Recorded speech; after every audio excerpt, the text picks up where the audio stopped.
Good evening. Welcome to this class on experiencing the Buddha's teaching. And we are going through a module called The Way of the Bodhisattva. And I'm probably on the third session of this module.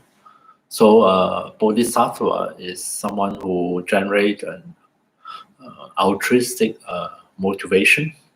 Bodhisattva, of course, is a Sanskrit word used in Buddhism. And the altruistic motivation is what we covered in the previous module. Bodhicitta in Sanskrit is the aspiration based on love and compassion, where we aspire to be of benefit to others, to be of benefit to all sentient beings. In particular, wishing to help all sentient beings to be free from suffering and the causes of suffering. And precisely because of that, in order to actualize that, we aspire to achieve the state of a Buddha, the state of enlightenment. So that is the nature of the altruistic motivation. And motivated by that, then we need to take some practical steps to arrive at enlightenment or awakening, in order that we are better equipped with the means to help others to be liberated from suffering. Hello, everybody. So the means or the method we engage in practice, motivated by bodhicitta, motivated by the altruistic motivation, is, of course, there are different ways of presenting it, but where I'm going through a list called the 6 paramitas. Paramitas, or sometimes translated as perfection. I prefer not to use the word perfection because first of all, the word perfection may hook into the perfectionism that some of us we are prone to, and also there is another way of understanding the word paramitas. In the Tibetan translation, they translate as going beyond. So these are practices that take us beyond our current situation of conflict, of suffering, of being entangled in unwholesome states of mind such as hatred, attachment, craving, and ignorance. So take us beyond this. And usually in Buddhism, there's this image, metaphor of this shore, on this side of this river. On this shore, we find suffering. We find suffering and the causes of suffering. And on the other shore, on the other side, is where we will find the peace of nirvana, the peace of liberation. And so the paramitas are the means to help us to go beyond this shore to arrive at that shore, the other side. Of course, when we realize it, we realize that this and that shore both exist in this moment, here and now. And so this notion of going beyond, or help to take us beyond, I think is a very wonderful idea and image embodied in the term paramita. And so if we can remember that when we engage in the practices of these 6 different practices, generosity, ethical discipline, patience, effort, concentration, and wisdom. So if we are able to remember the meaning of the word paramita when we practice generosity or we practice living ethically, then automatically it makes the practice so much more meaningful. And also it reminds us of the final objective. Why am I practicing generosity in this context? I practice generosity with the altruistic motivation because there are of course twofold purposes. One is to be of benefit to others through the act of generosity, and the second is that through this act of generosity, I hope to take myself to go beyond my current limitations, beyond my current kind of states of being entangled with my own unhelpful habits or unwholesome qualities. I wish to go beyond that, to arrive at a place, to arrive at enlightenment, where I am better equipped to be of help to others. So, and I think that is a much more meaningful way of understanding these practices as opposed to the word of perfection, which usually I think is just get us stuck with this idea that we need to be perfect. I don't know what is perfect generosity, what is perfect ethics, perfect patience, and what happens if we are not perfect? Doesn't mean that it's hopeless for us. Yeah. So instead of thinking in terms of perfection, think of how can my practice of generosity or my attempt to live ethically, how can that translate into helping me to achieve my objectives, my twofold objectives, achieving enlightenment and to be of benefit to others. Yeah. Okay, so the first session emphasized that the 6 parameters need to be practiced on the basis of integrating them together, and they basically embody the 2 main qualities of compassion and wisdom. So when we are in doubt as to how we can practice, how can we be more generous, or how can we live ethically, we come back to the foundation of compassion and wisdom. So last week I touched on generosity. Today I want to touch on ethical living in an ethical way as the parameters of ethical discipline. Living ethically, or this kind of ethical discipline, in the definition, is to live with the intention of abstaining from harmful actions, of causing harm motivated by unwholesome qualities of the mind. The mind fall under the influence of unwholesome qualities such as hatred. Of course, hatred is a very strong word, but there are different variations of it. We can think of anger as maybe a milder word compared to hatred, maybe not. And anyway, hatred, all its different manifestation. Hatred tends to be associated with intention to cause harm. Maybe it could be because we ourselves are hurt by others and therefore we retaliate, but that still come under this quality of, for lack of a better translation, which is called hatred or anger. Yeah. And the other unwholesome qualities is, of course, craving or attachment or greed. So one involves pulling things towards ourselves, trying to possess and hold on to things. Another one involves pushing things away ourselves, trying to reject, trying to get rid of it. And the 2 of them are built or supported by ignorance. Ignorance in this context is not only it's not just not knowing, it's a kind of mistaken understanding, holding on to mistaken ideas or view. So ignorance, or sometimes we can translate as delusion. We are deluded about certain things. We have a distorted understanding of things, and on the basis of that distorted understanding, we develop attachment or we develop hatred. Yeah. And influenced by these 3, we act, and those are unwholesome actions, which are, in one way or another, either harm others or harm ourselves or harm both of ourselves and others.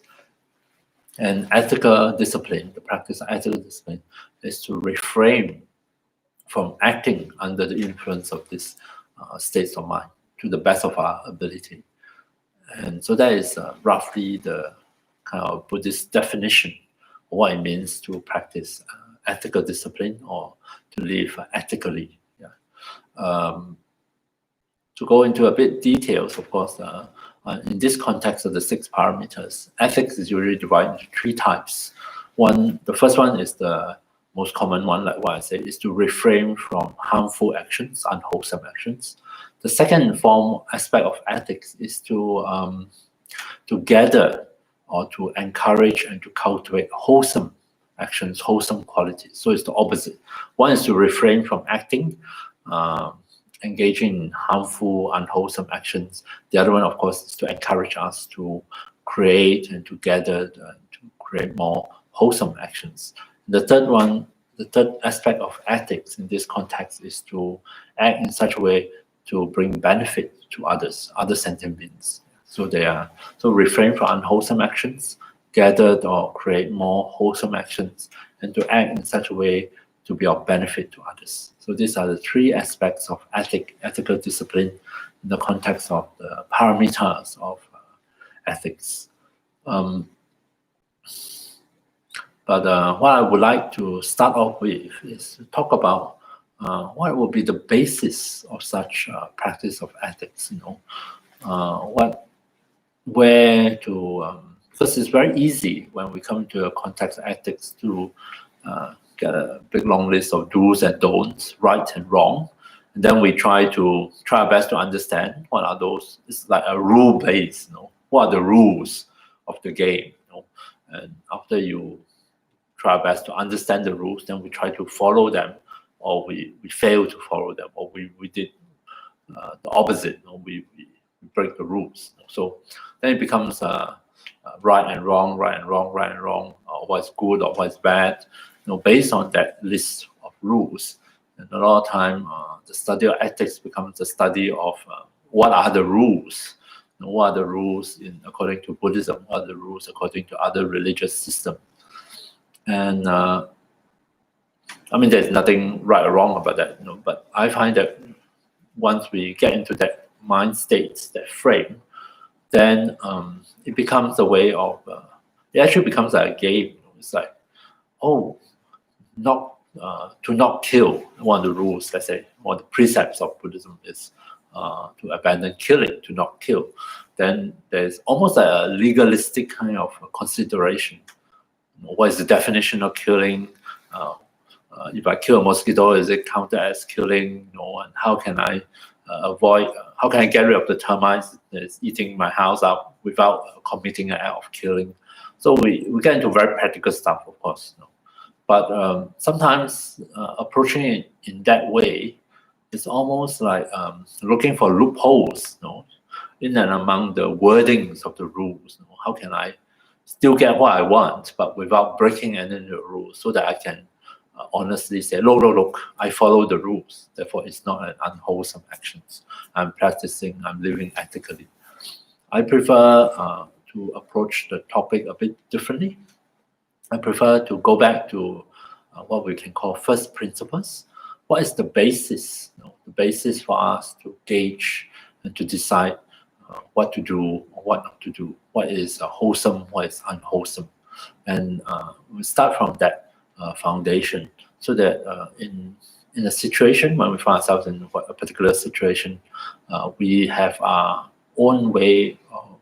We apply those criteria and to figure out for ourselves what would be the best thing to do in that situation.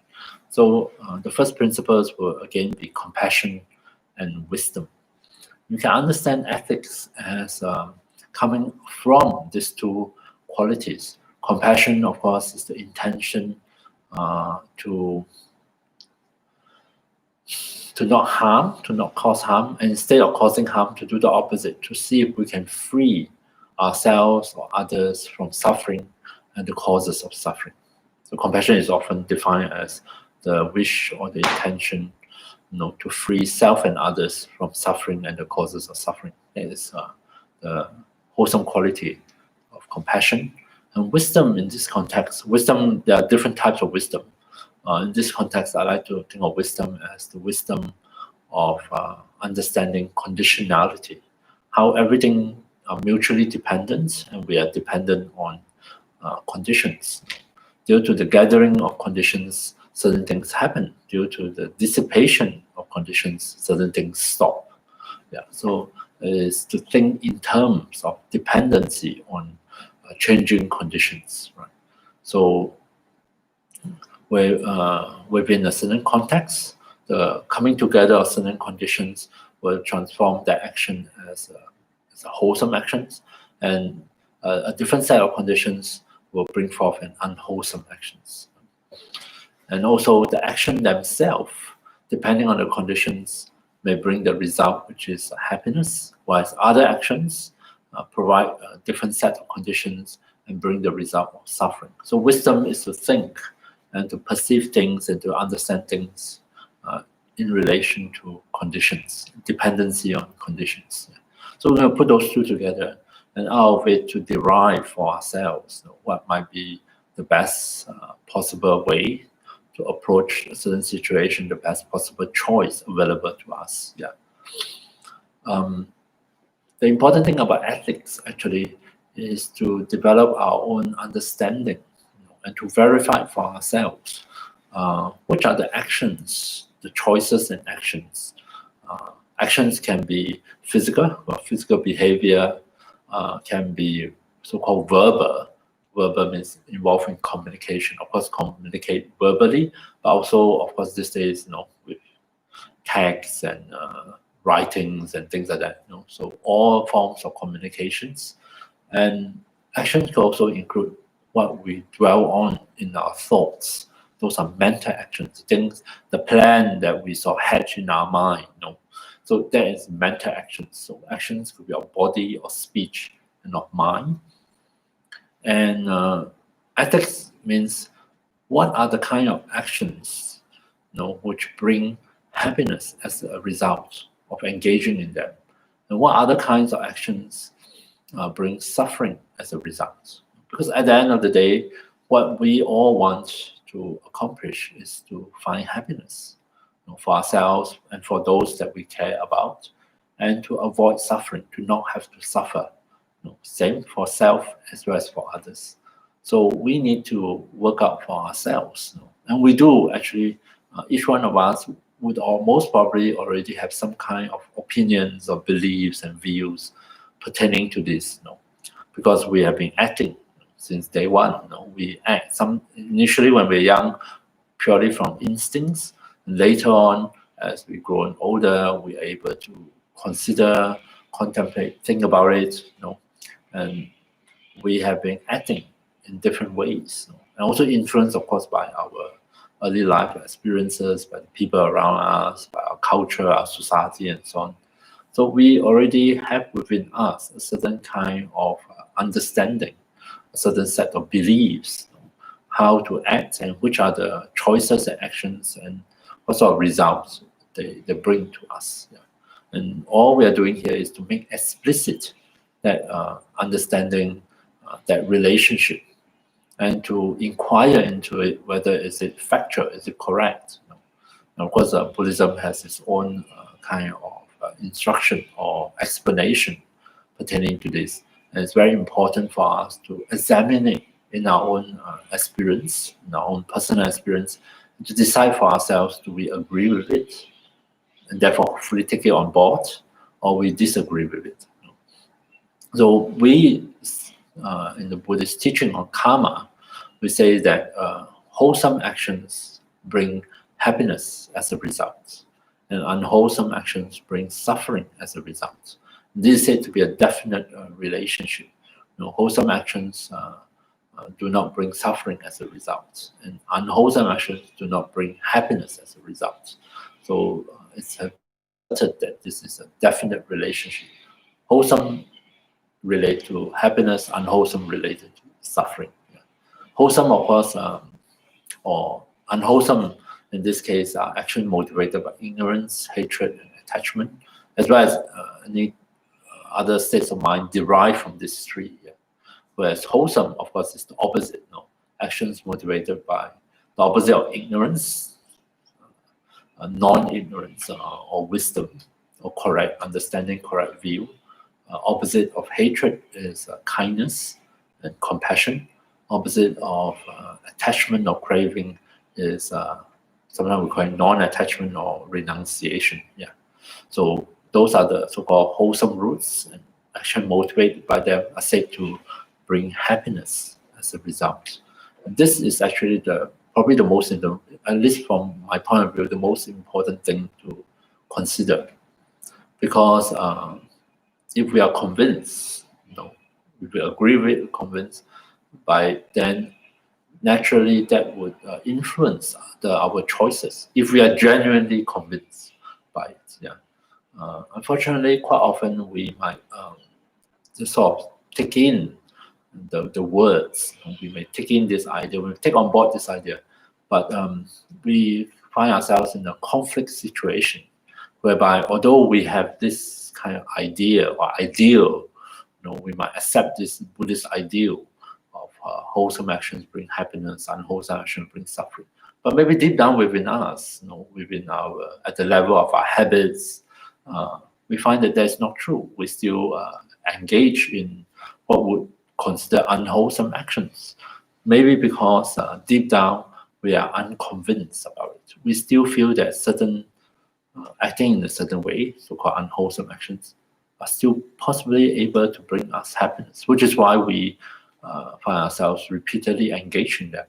We are only convinced on, let's say, on intellectual level, but not truly convinced, at a much deeper level, at the level of our habits, at the level of our deeply cherished beliefs and opinions and views. So if that's the case, then of course we find ourselves in a situation of conflict, inner conflict between, it's almost like there are two different voices. One say do it, one say don't do it, don't do it.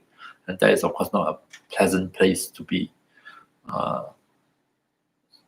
Therefore, ethics is the practice of taking ourselves out of this conflict situation to see whether we can find a kind of harmony and congruency within ourselves.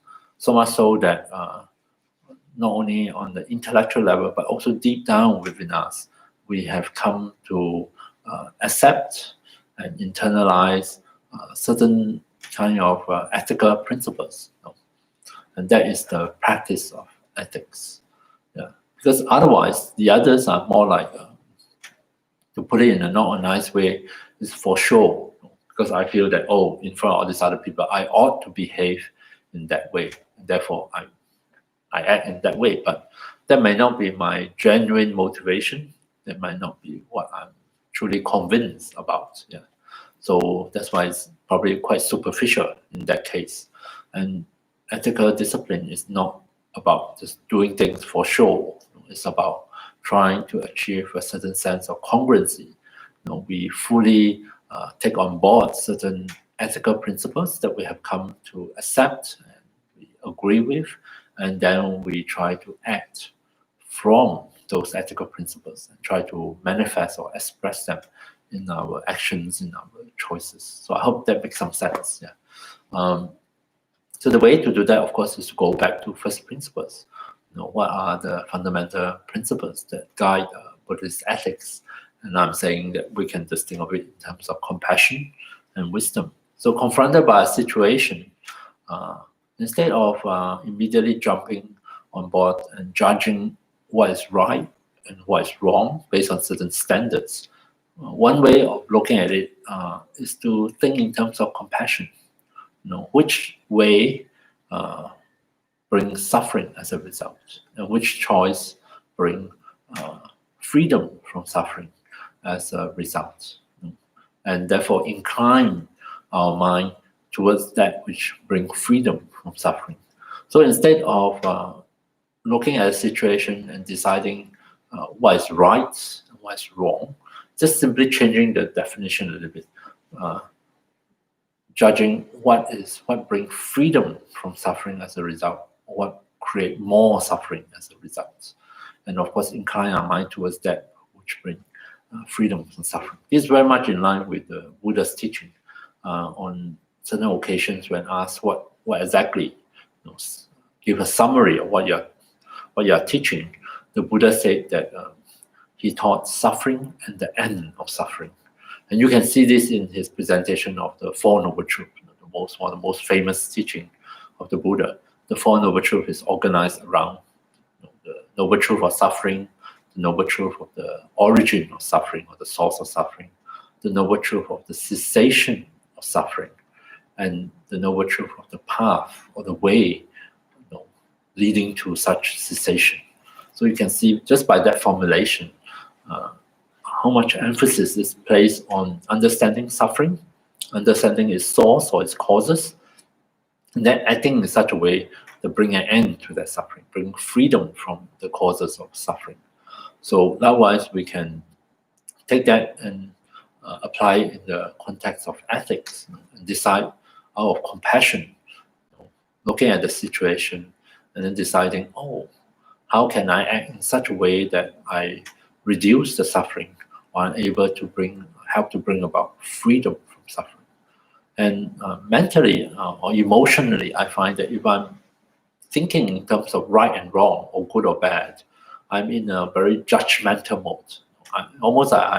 I feel that I'm on the high moral ground, and I'm able to judge a person's behavior, and sometimes I wouldn't judge myself, of course, as right or wrong, or good or bad. And it's a very polarizing way of thinking. It sort of divide the world into a dichotomy. Good is good and bad is bad. Right is right and wrong is wrong. Whereas if I shift and start to think in terms of compassion, that's different. Then I can say that I can see this particular choice or this actions of myself or others as contributing to suffering, and I see that one as contribute towards freedom from suffering, and it has a very different feeling within me. It's almost like it helped me to step out of that judgmental mode, that very critical, judging mode, into one of compassion. So much so that even if I disagree with somebody, I see that this behavior or this choice or this action contribute to suffering. My response to that is, of course, greater compassion for this person or for myself, especially when I find that I make certain choice or act in such a way that create more suffering for myself or others. And whereas the mind, encountering this situation is a mind suffused with or influenced by kindness and compassion. It's a very different feeling within. And from that perspective, from that motivation, and acting from that motivation, the result, the effect, action come forth from a very different place, as opposed to one action that comes from kind of judgmental, critical attitudes, which unfortunately, at least in my case, I don't think that judgmental, critical attitude has much compassion in it, has much kindness in it. It's much more concerned with being right, being good, being in the right camp, as opposed to be in the wrong camp. Yeah. So after all this talk, so I'm saying the first thing, one of the main fundamental principles of ethics, is to look at the situation from the point of view of compassion, and to act and make choices, ethical choices, based on that compassionate perspective, based on that compassionate motivation, and it will transform the whole experience. So before we look at wisdom, which is the other principles, I thought maybe this is a good place to do a meditation on compassion.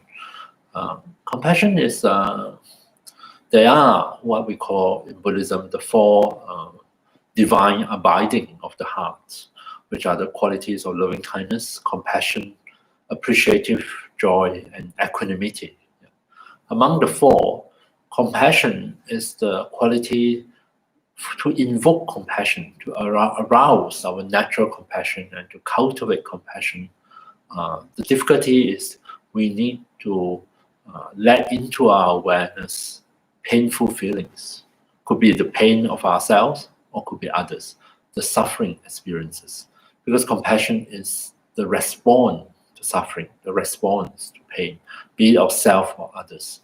And within it lies the challenge, because we don't like pain, we don't like unpleasant feelings. We don't like unpleasant feeling within ourselves, regardless of what is triggering those feelings. We also don't like to contact suffering and unpleasant feelings in others. After all, it is painful, yeah.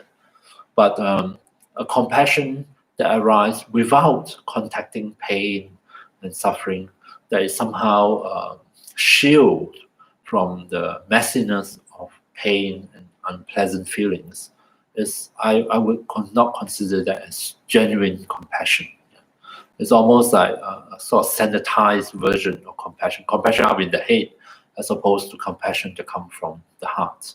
because I view compassion as the heartfelt response, sometimes spontaneous, without thinking, without cogitation, without premeditation, just the natural response of the heart to suffering, be it in ourselves or in others, especially those that we care about, those that we love and we are concerned about. So that is one of the main difficulties I see in cultivating compassion. We need to have a certain willingness to contact suffering.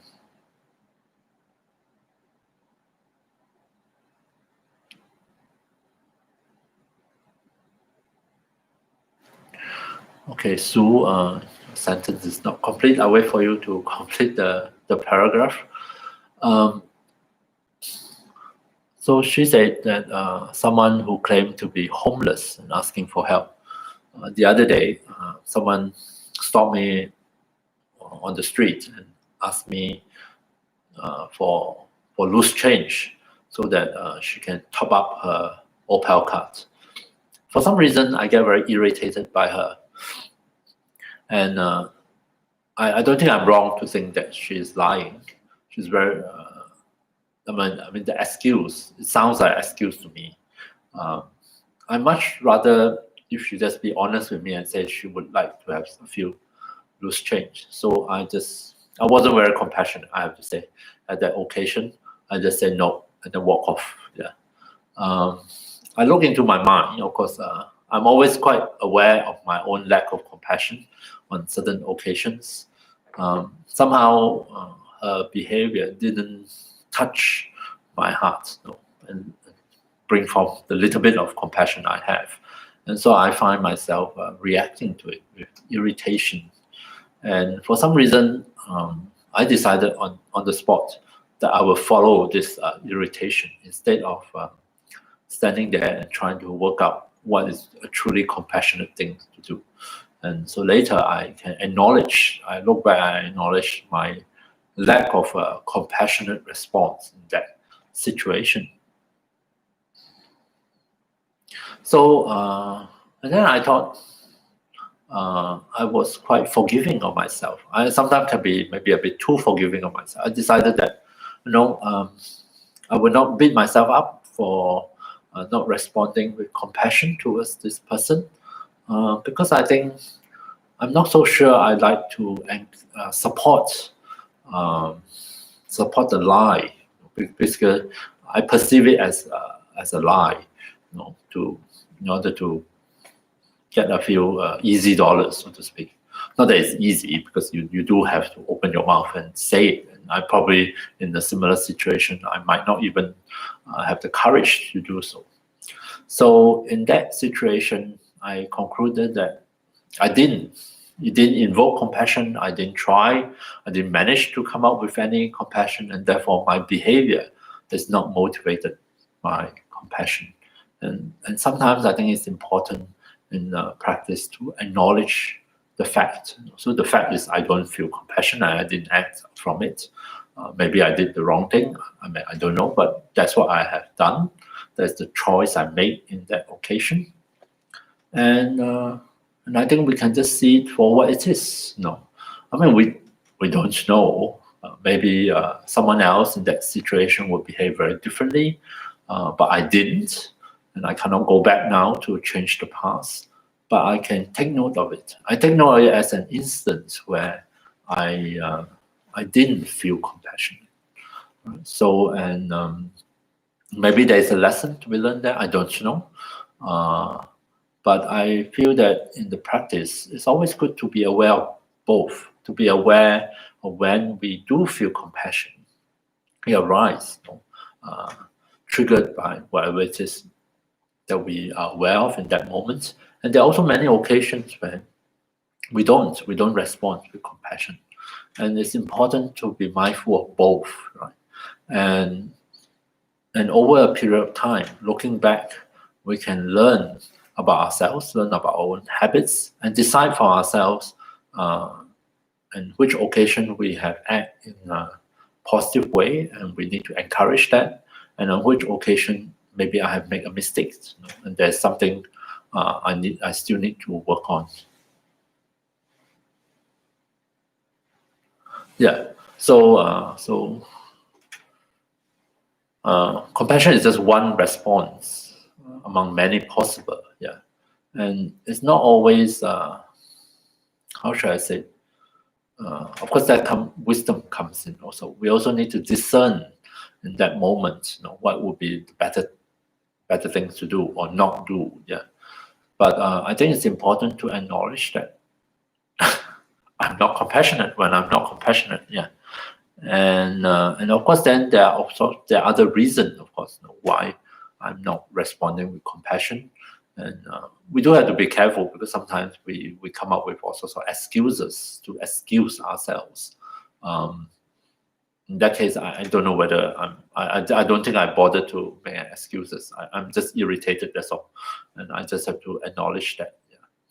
In other cases, like what Sue was saying in the chat, that maybe another response is to say no, and saying that maybe to go along with this person's story may not be beneficial, and so I don't want to go along with it. I say no, and that can also be may also be an appropriate thing to do. So it's not always, we don't always have to respond with compassion. It's probably too idealistic to think like that. There are also other ways we can respond. We can respond with equanimity. We can respond with, I don't know. Compassion is not the only wholesome states of mind. Sometimes with greater wisdom, we can look at the situation and may choose to act different from what is others' expectation of us. Yeah. Okay. So, but I think it's good to familiarize ourselves with the mind state of compassion and to learn to encourage it to grow this really positive states of quality of the heart. Although compassion seems like require us to open to suffering, but actually it is one of the wonderful way we have to respond to suffering. We can't go through life without encountering pain or suffering or difficulties. And among all the different possible responses, compassion is really one of the best, because it allows us to embrace and acknowledge the situation, and yet at the same time, it doesn't reject, it doesn't create additional suffering on top of that. Just think of other alternative. Encountering pain or suffering or difficult situation, people react. The other reactions. One of them, of course, is anger. We get very angry. Yeah? We get angry at the suffering, the pain itself. Sometimes we get angry at the person who is suffering, for various reasons. So anger is one common reaction to suffering. Anger, hatred. We get angry. We hate the source of that suffering, the person or whatever it is that we hold responsible for creating that suffering. Is anger and hatred really such a wonderful response? Or the problem with anger and hatred is it tends to create even more suffering as a result of that. Other reactions that we may have is we withdraw. We sort of go into cocoon. We try to deny it. We try to reject it. We try not to be aware of it. We are trying to shut it out of our awareness, which is also another kind of instinctive reaction to pain and suffering, be it of ourselves or others. And that also, compared to compassion, is also not as ideal, not as beneficial, because the suffering, the pain, the problems are not going to go away just because we are in denial. We don't want to be aware of it. We don't want to know about it. We want to shut it out. Yeah. So if we compare other possible responses to pain and suffering, I personally found that I would think compassion is actually very appropriate and a wonderful way of responding to those unpleasant experiences. Yeah. And so therefore there is great value in cultivating it. And by by being able to respond to suffering with compassion, not only does it safeguard us, it also is a means to help us to do something about suffering, to ease the suffering of ourselves as well as of others. So it is from that point of view, that's why we regard it as a wholesome quality. But this is all theoretical. I think it's good to find a way that will allow us to test it out and see for ourselves whether it's true or not, to verify it for ourselves. So I would like to invite you to do a very simple meditation on compassion. The way I do this kind of meditation is I make use of a few simple phrases, simple sentences, phrases that I feel that is best able to capture and represent, that compassionate intention of mine. So I would say phrases like, may I be free, towards oneself, I say, may I be free from pain and sorrow. May I find healing. May I find peace. To others, I would just say, may you be free. May you be free from pain and sorrow. May you find healing. May you find peace. Pain and sorrow is my way of encompassing the whole range of suffering experiences. Pain are more capturing the physical suffering, and sorrow capture the emotional, the mental suffering. So as a very simple way of encoding and relating to the wide range of suffering situations that we may be exposed to. And just by and the way I do this meditation is I just repeat the phrases, which you're most welcome to start with. Feel free to change the wordings, add more. Just find a set of words and phrases that, at least at this moment, you feel you resonate with. It represents how you understand the sentiments of compassion itself. And usually I'll just say the phrases towards oneself. And I start off with the phrases. And in the light of saying those phrases, I invite into my awareness from so-called unconscious any incidences or instances of my own pain, my own sorrow, my own suffering, my own struggle. So it's like the words to trigger the kind of memories, so to speak, or awareness of situation I find myself in. And then as I recollect those situations, as those images surface spontaneously in my own mind, I take a look at them, and then I try to respond to those memories, to those awareness of pain and suffering, of my own pain and suffering, with the same set of phrases.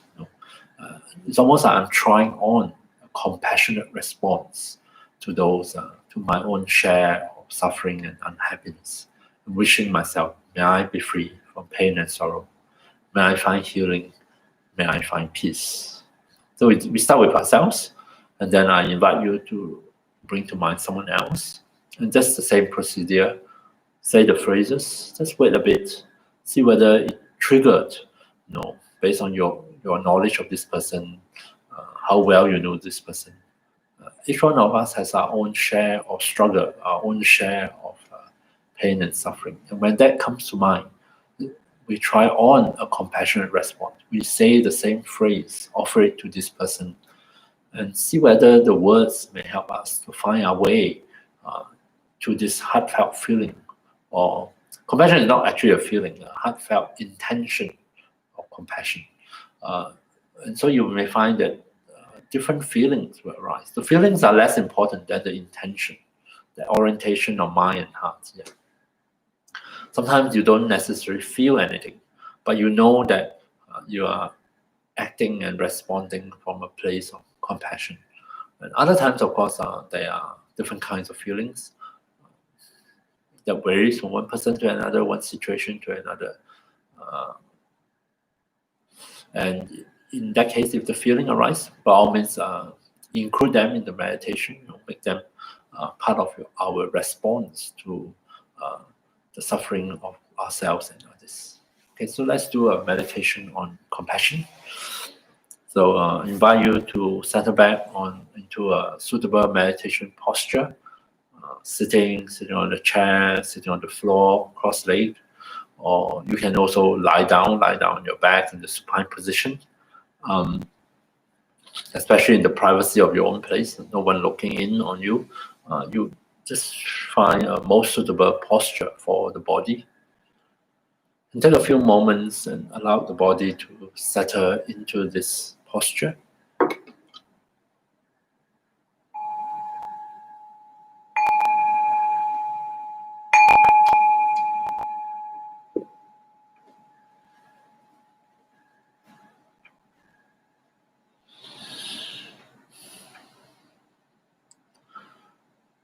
Checking in on our body, see if we can reassure our body that in this posture, our whole body is well supported, well balanced, and safe.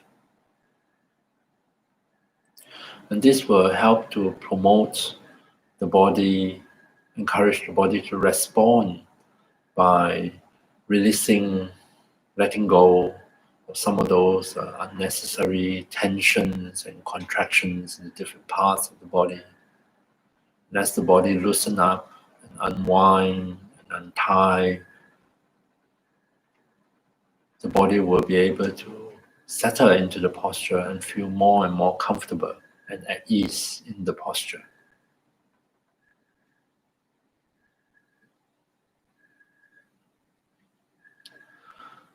Take a few moments, check in, notice the sensations in the different parts of our body, starting with the face. So often we do unconsciously tighten the facial muscles. For example, encountering a meditation like this that you might not be familiar with. So we may find ourselves tensing up the muscles of the forehead, or tightening the muscles around the eyes, or clenching our jaw. So now is a good time, as we become aware of those sensations in the face, to see if we can persuade those muscles to relax, to let go of some of those unnecessary tightness and tension in the face, so that we can let in a different feeling, a feeling of softness, of ease, and relaxation into our own face.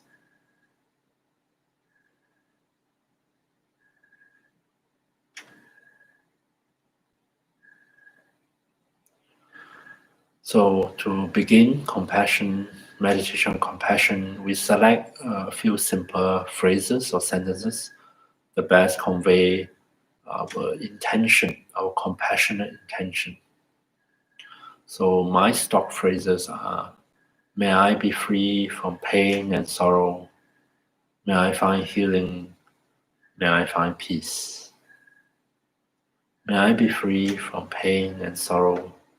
May I find healing. May I find peace.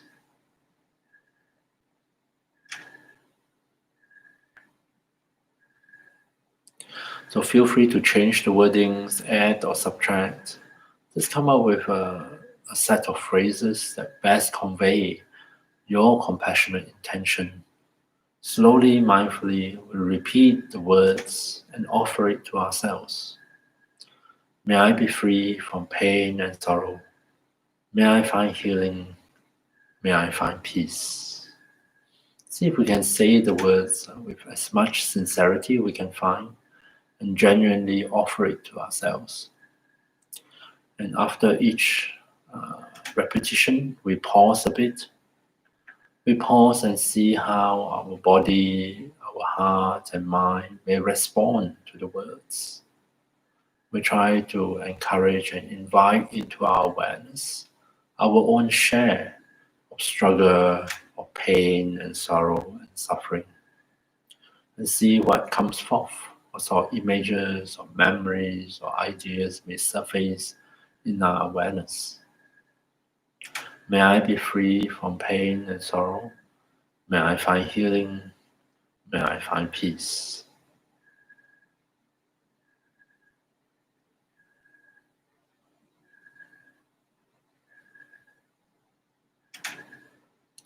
Sometimes nothing may arise, nothing come to mind, and that is perfectly fine. That is a normal reaction.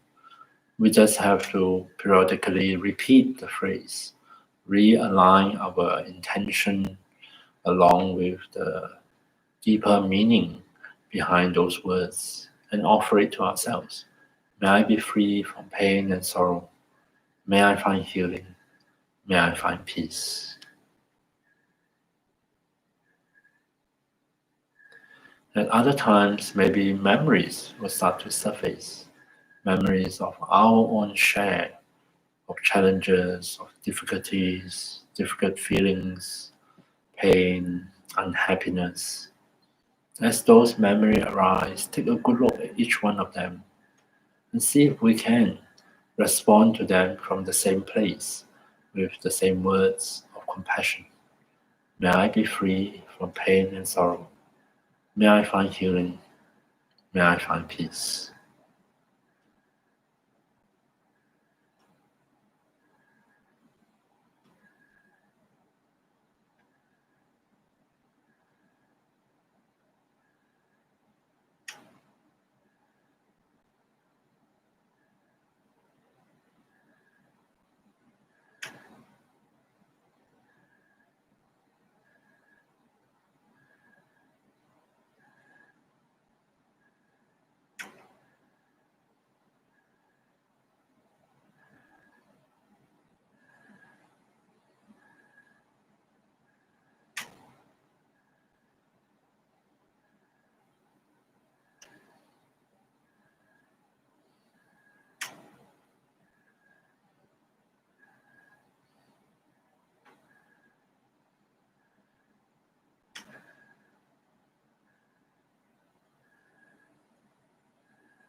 Coming back to the words, if we do notice ourselves get distracted elsewhere, and see if we can relate to that distraction from a place of compassion as well.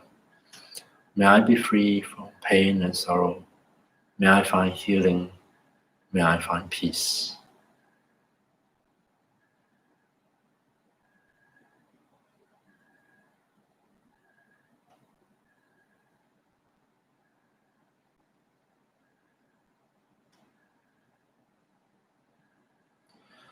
Each one of us will have our own unique combination of circumstances and conditions in life.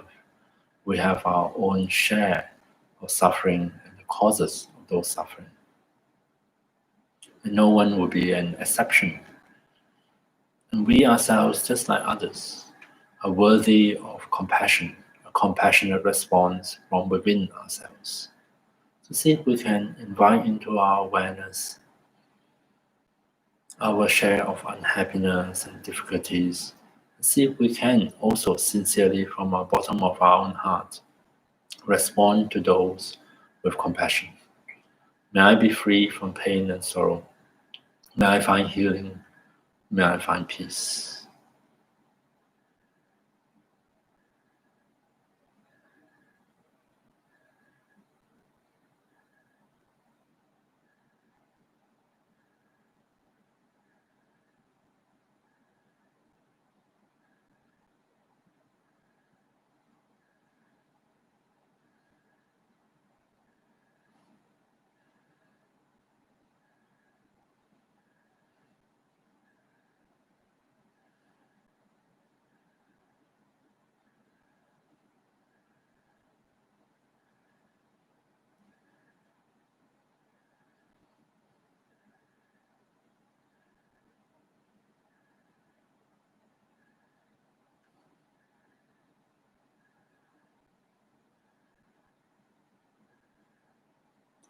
Coming back to the words, why not bring to mind our own struggles, occasions where we fail, we didn't live up to our expectations, we experience disappointments, occasion where we feel guilt or shame, occasion where we feel pain.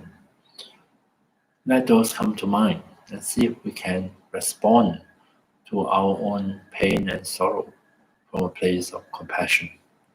May I be free from pain and sorrow. May I find healing. May I find peace.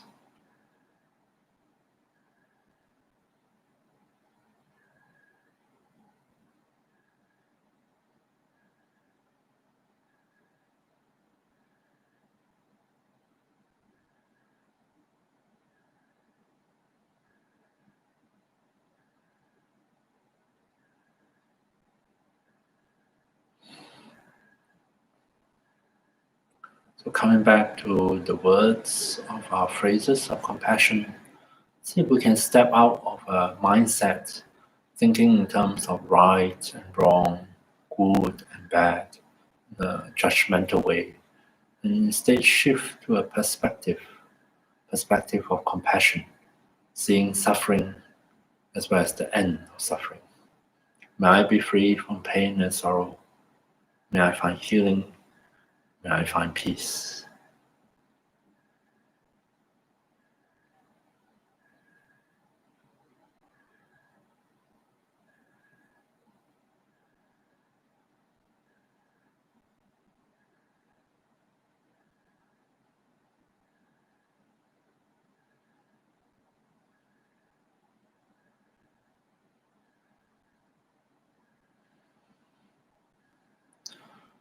And then feel free to stay with oneself if you so wish. That is perfectly fine to do the whole meditation in relation to our own struggles and suffering.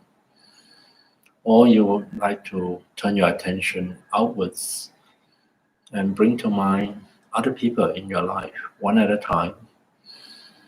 And towards each one of them, we repeat the same process.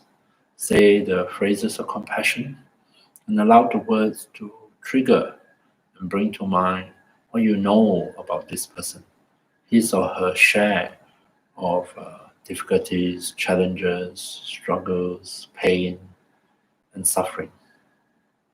And see if we can respond, once again, guided by the words with compassion. May you be free from pain and sorrow.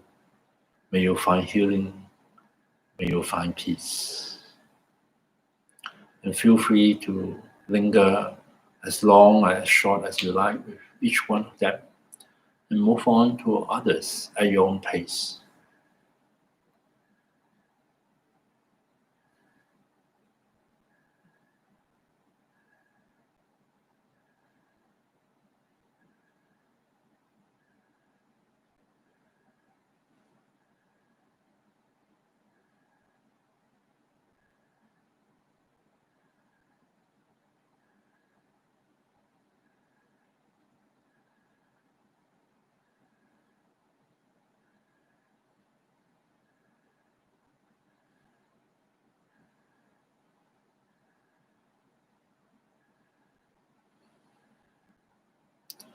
So coming back to the practice of compassion, the wordings of the phrases of compassion, see if we can step out of a more familiar kind of framework, thinking in terms of right and wrong, good and bad, quite often in a critical way, and instead shift to a different framework, a compassionate perspective, seeing suffering, seeing the causes of suffering, and inclining the mind towards the end of suffering and freedom from suffering.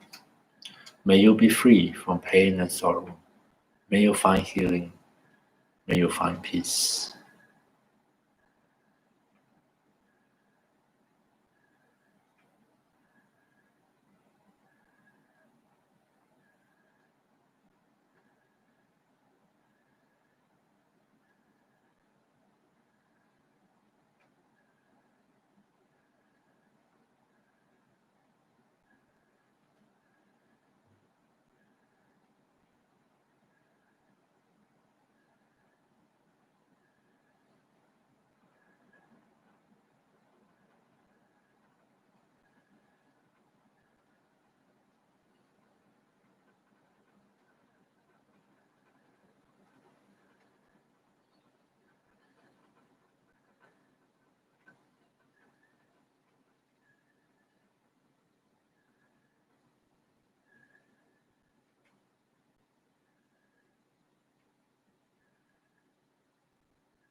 Coming back here and now, reconnecting with the words of the phrases of compassion, and see if we can reorientate our mind, our perspective, and think in terms of, from the point of view of compassion, think in terms of suffering and the ending of suffering. May you be free from pain and sorrow. May you find healing.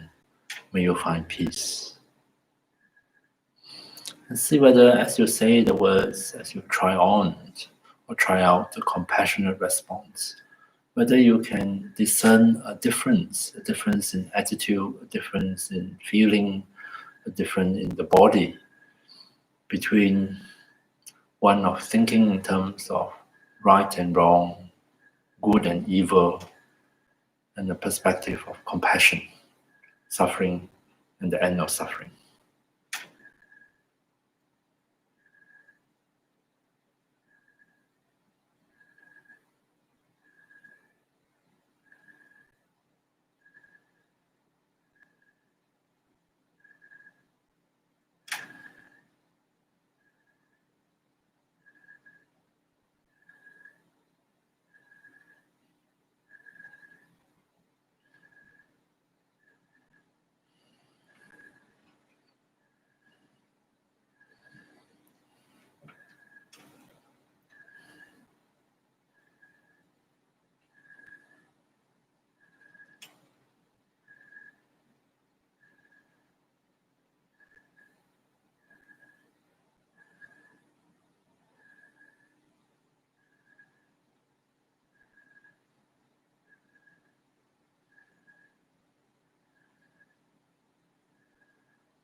And then finally, towards the end, let's expand the scope of our compassion and just briefly wishing, may all sentient beings everywhere be free of pain and sorrow. May they find healing. May they find peace.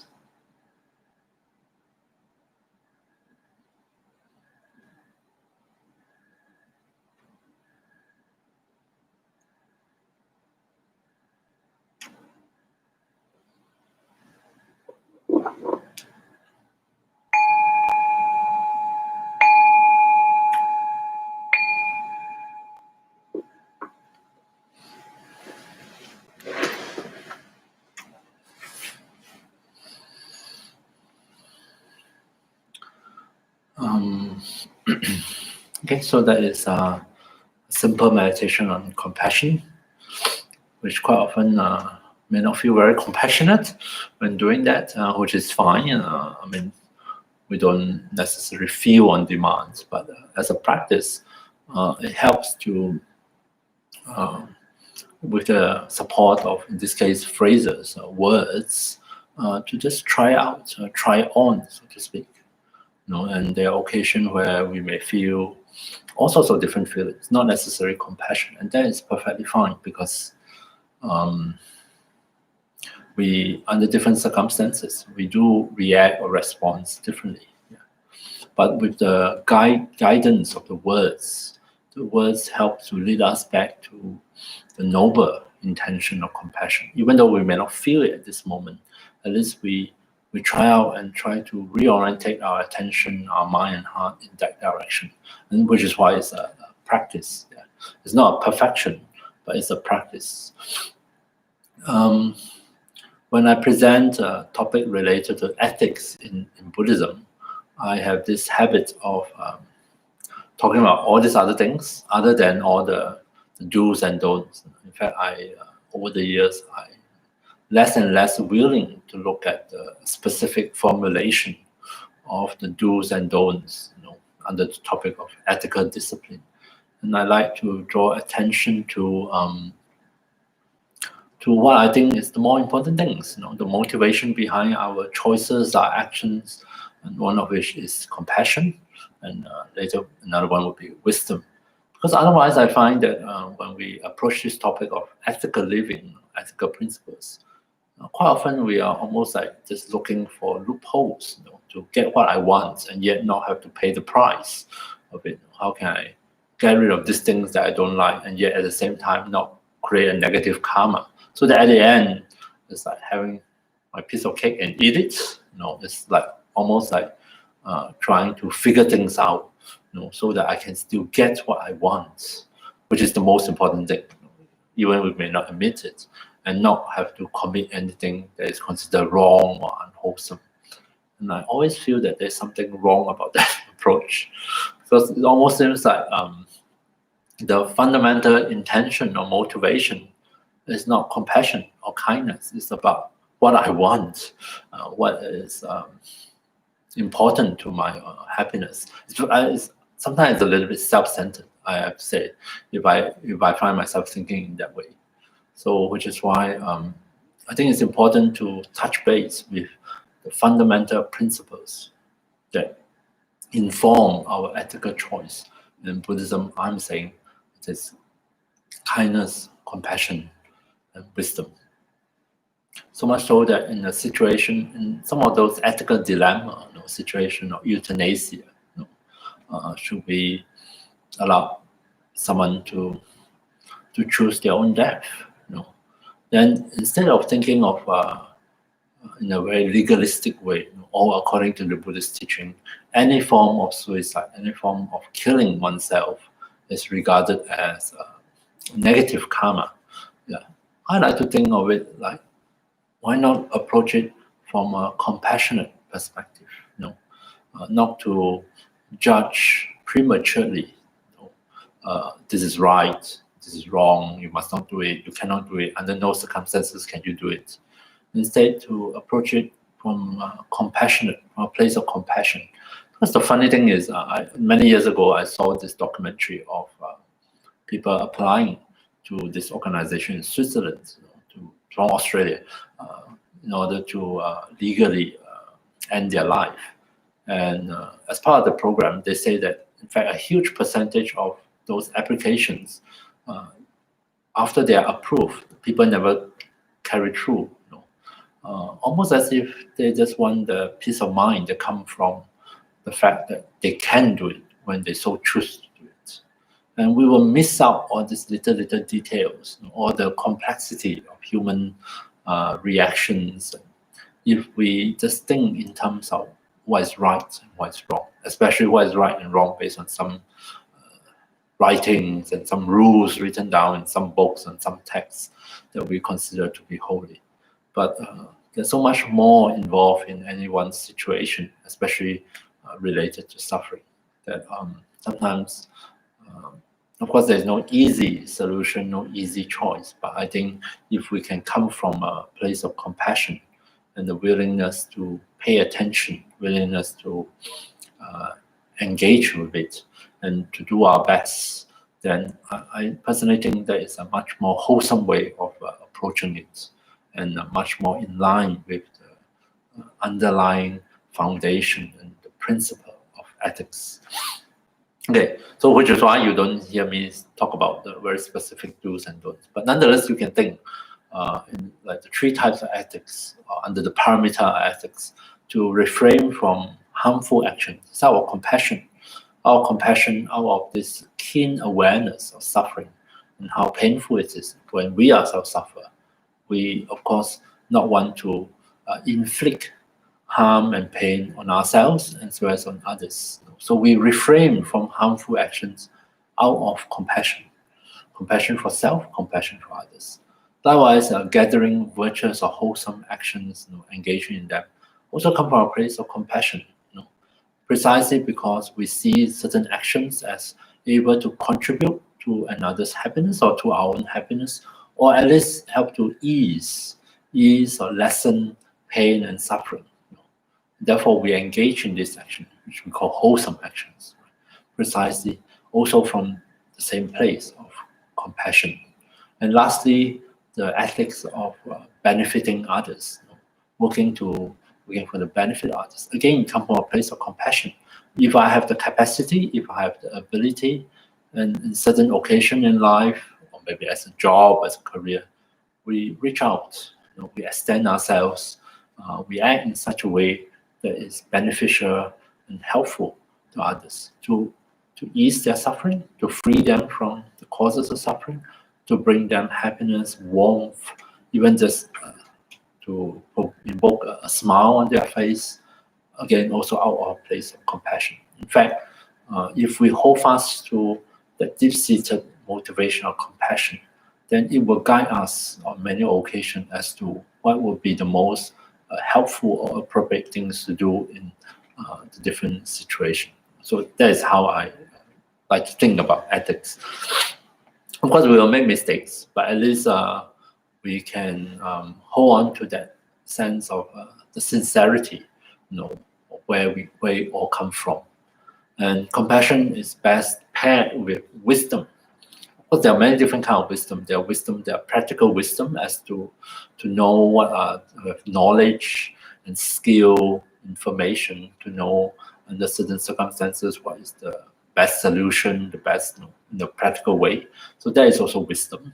Having knowledge, having deeper understanding, well-informed, not misinformed. That kind of practical wisdom goes a long way to help us to actualize our compassion. But the wisdom I want to talk about here is, very briefly, it's not so much a practical wisdom, but a more philosophical, a kind of way of viewing our experiences, our world, a kind of worldview. And this is in the Buddhist context, the wisdom of dependent origination or interdependence. I like to call it wisdom of conditionality. To understand that suffering arises because of a set of causes and conditions.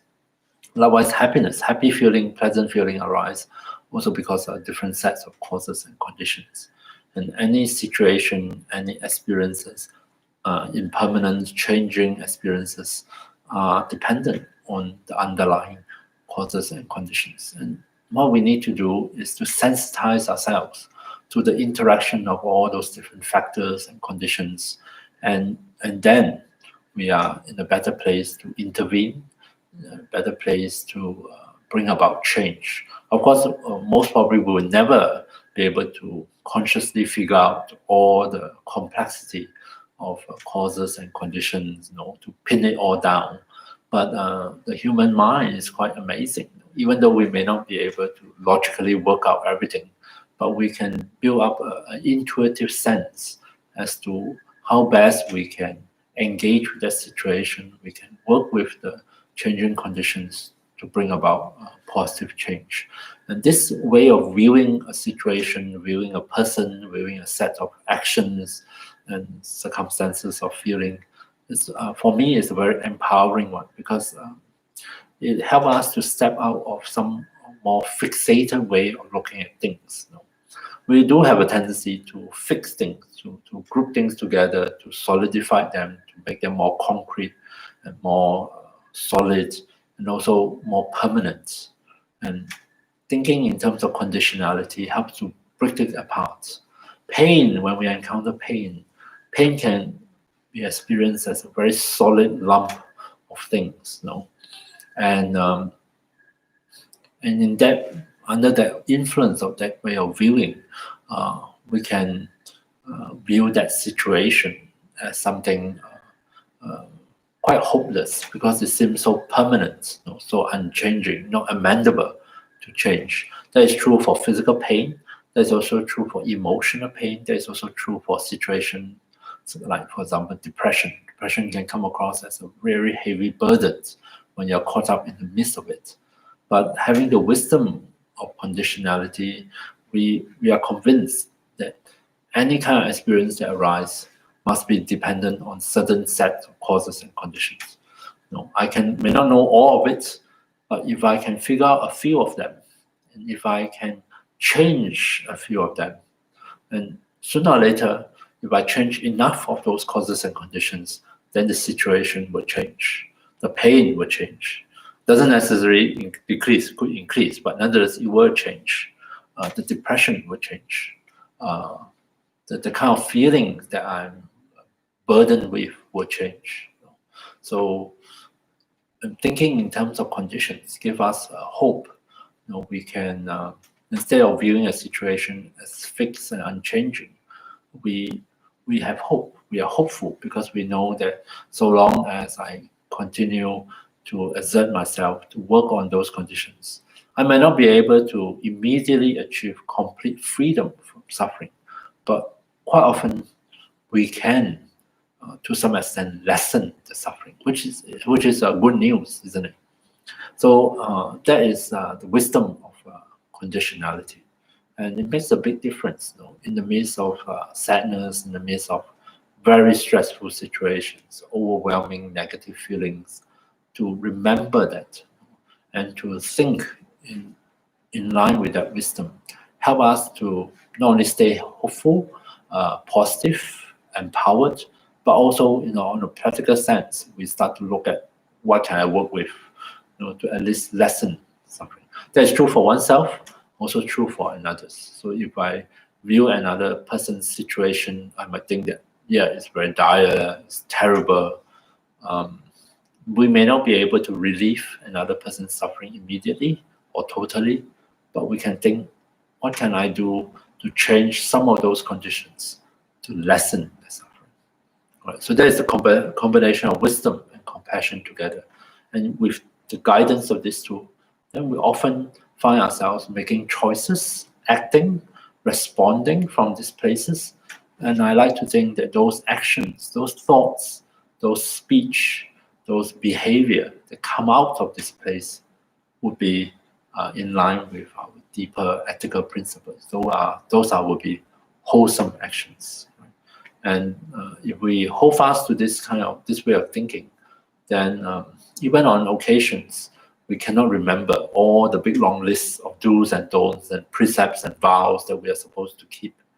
But we probably won't stray too far away from it. Right? We may not remember the 3 divisions of the parameters of ethics: refrain from harmful actions, gathered wholesome actions, and to be of benefit to others. But we may find automatically, because we are able to act from the fundamental ethical principle of the motivation of compassion supported by wisdom, then our actions, our choices will somehow also fall into one of those categories or parameter of ethics. So isn't that wonderful?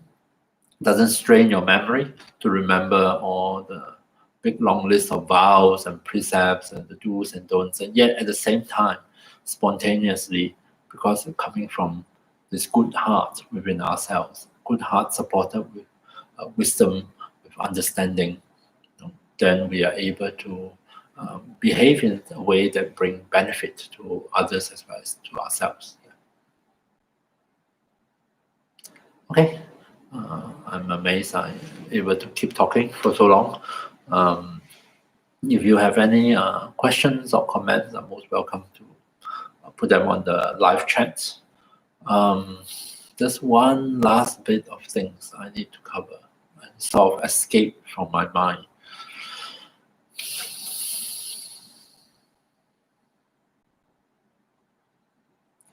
I think it's gone now. All right, so that is all I have for the parameters of ethics. Of course, as I mentioned previously, when we practice any one of the parameters, we try to bring in the other parameter. They are not isolated and separate. So under the topic of ethics, there are one type of ethical actions, of course, is generosity, giving, which is very positive actions. And in the practice of ethics, on many occasions, we have to practice patience, where to be patient with others, and also where to be very patient with ourselves. We may find that on many occasions we fail to live up to our higher expectation ourselves. We contradict our own moral principles, our ethical principles. We find our old habits are really powerful and difficult to. Some of those habits we can't change immediately. So there are also occasions to be patient with ourselves and to just acknowledge the mistakes and just keep working on it. There are also ethics require effort. It's difficult to be lazy and live an ethical life. Quite often it does involve us in bring forth energy and effort, be it for ourselves or for others. And concentration. Concentration is best to understand as a mind that is not in conflict. It's a mind that is unified. And by relying on compassion and wisdom, we find that might be easy for us to, instead of having all this kind of inner conflict, this tug of war, I should do it, I shouldn't do it, hopefully we may be able to find a kind of congruency within ourselves. Congruency in terms of feeling, in terms of thinking, in terms of choices and actions. So everything also come together harmoniously.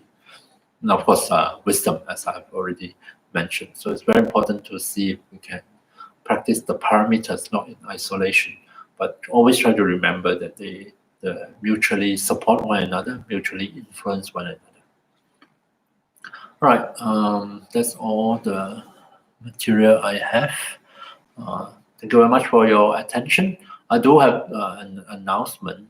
That is that from next week onwards, all these YouTube sessions that I have, you're not scheduling individual session, and so there's just one single URL. You will find it on our websites or on the channel, and I will just go live through that one, the same URL. So just take note of that, and just in case you look and you don't find any other future scheduled sessions. Yeah. Okay, so have a good week ahead of you, and hope to see you next week. Good night.